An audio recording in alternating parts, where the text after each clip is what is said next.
Hello, how you doing? So this is just going to be a really short review of my reaction to the book Instamom by Nia Vardalos. A very down-to-earth, fun, witty actress. So apparently she's a Libra. I thought that was kind of cool. She was born in Winnipeg on September 24th, 1962, and I'm a Libra. She was in the movie My Fat Greek Wedding. Like, she wrote it, like, she produced it.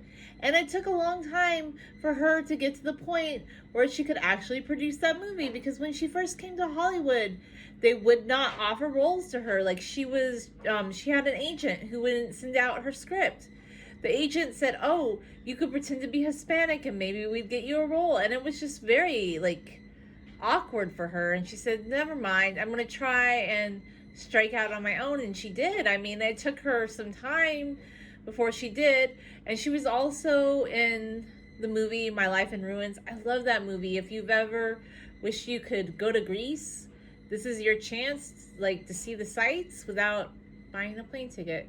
I feel like it's the closest you can come to visiting Greece with a fun tour group, kind of a quirky tour group. And I follow her Instagram page. I think she's very fun. She's very witty. I like a post that she did about how we shouldn't trash each other online. And I agree with a lot of things she says. I mean, she's just funny and she's down to earth and she makes me laugh. And I feel like these days the world's so serious, sometimes I wish we could just laugh. So I was kind of intrigued when I found the book Instamom.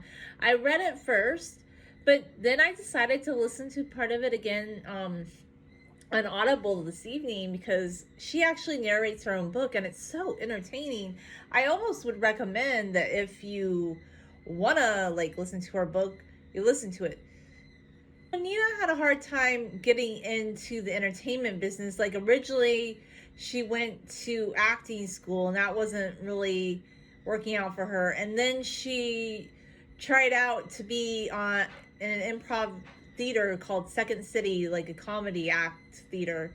And she wasn't accepted right away. But then one night somebody called in sick and she was accepted at the last minute and she ended up on the show. She first was in the Canadian version of Second City, then they recruited her to come to Chicago. I mean, she's just that talented. She started dating her boyfriend, who eventually became her husband, Ian Gomez. He's funny too.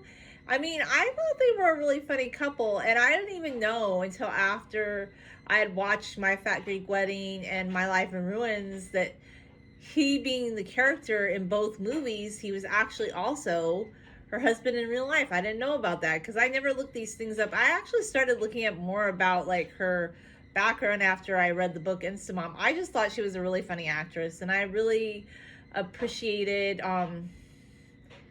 her work. And apparently, because she couldn't find a role in Hollywood, which just is very infuriating, by the way. It just shows how biased Hollywood actually is. I know Hollywood pretends like they're very inclusive, but they're not really that inclusive, because she wanted to play a Greek role.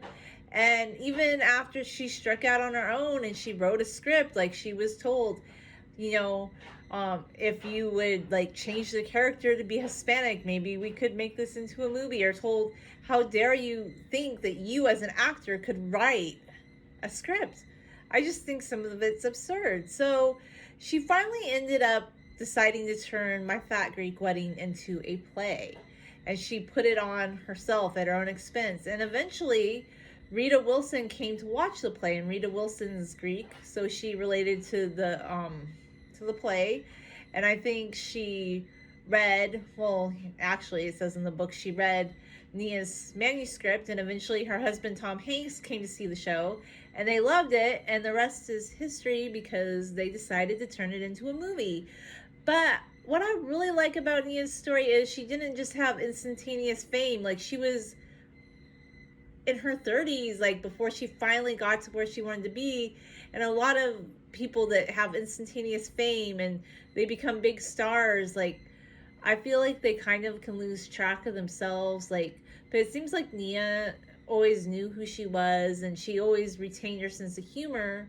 And I never knew she went through a dark period in her life, but apparently she was having IVF treatments because she couldn't have a child through natural means. Like, her and her husband had tried for years, and IVF is a very painful, very costly, um, very slim chance for some people of being able to conceive this method. I mean, some people do, but it can be very difficult, very tricky. Some people have multiple rounds. I guess on her very last round, the eggs were lost, and the doctor apologized, and Nia accepted it. And she said, I guess at that point, she decided that rather than be mad about the whole experience, she decided it's time to adopt. And it's a very interesting story. Like, I personally have never had any interest in adoption. Like, I don't want to adopt a child. But her story is very interesting because she goes into the process of what it's like to adopt a foster child.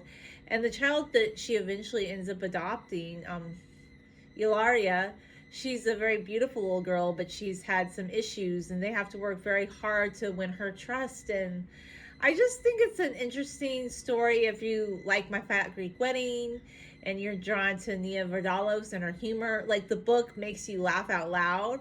I almost think, like I'm saying, listen to the Audible version, because I was cleaning my house and listening to it even though I had read it. It's just so entertaining. And I don't usually like audiobooks, but this audiobook was entertaining. It was quite enjoyable. Her story, it's not like a difficult read. It's a little bit breezy, although like there's some traumatic parts of her life, but I would definitely recommend, checking it out, reading it. And if you ever have wanted to know more about the foster adoption, I guess they call it foster adopt process, you should definitely she explains in great detail like how they went about it. And the thing I think I really respect about her is that she values her daughter's privacy, and she has never exploited her daughter. Like, some people, I'm not saying, like, I'm not trying to judge how other families do things, but she cares just so much about the daughter's privacy and the fact that she was adopted. And I didn't really know much about Nia Vardalos. Like, I knew she was an actress. I didn't know a lot about her before reading this book, but after reading it, like, I'm like, she's a pretty interesting person, and I kind of like her. I feel like she's somebody you could talk to, like, that would be interesting and funny. Like, she just is very entertaining to me, and I loved the movie My Fat Greek Wedding. Lots of good memories of watching it. So if you like that movie, I think you would like the book. I really do. So that's just my thought about the book, and that's my reaction. Thanks for watching.